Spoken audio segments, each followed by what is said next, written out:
Puni pour avoir enquêté, ça n'arrive pas qu'au journaliste australien. Édouard Perrin, reporter français de l'émission Cash Investigation, révèle en 2013, avec l'aide de deux lanceurs d'alerte, Antoine Deltour et Raphaël Alette, les secrets d'évasion fiscale de l'entreprise luxembourgeoise PwC, dont ils sont tous les deux salariés.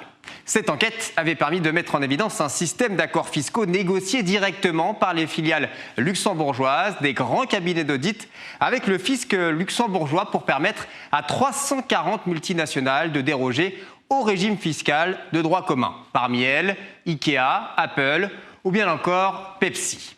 C'est la fameuse affaire LuxLeaks qui avait fait grand bruit. Trop de bruit au goût du cabinet d'audit qui fait alors saisir le matériel informatique de Raphaël Alette à son domicile.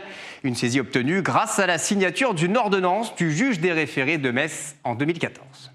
PwC ordonne des mesures d'instruction à l'encontre de son salarié résidant en France contre lequel elle nourrissait des soupçons en désignant un huissier chargé de se rendre à son domicile et d'établir la liste des documents relatifs à l'activité de l'entreprise qu'il détenait.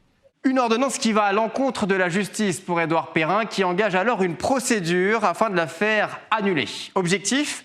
Dénoncer une violation manifeste par PwC du secret des sources. Le procureur de la République donne raison à Édouard Perrin en décembre 2017. Mais la puissance et les arguments de PwC fait changer d'avis le TGI de Metz quelques mois plus tard. En première instance, la justice déboute le journaliste et le condamne même à payer une amende de 3 000 €.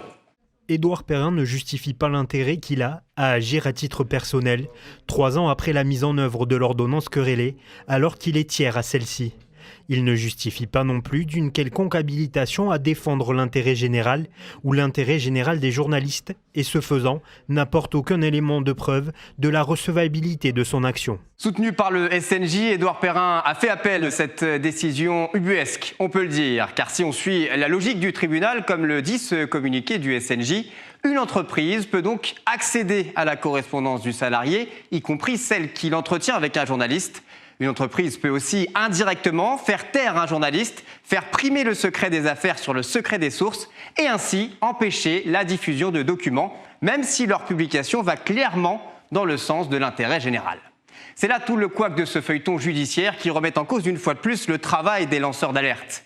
L'audience qui s'est tenue ce mardi devant la cour d'appel de Metz doit nous dire si la vérité triomphera. Réponse le 25 mars prochain, date du délibéré.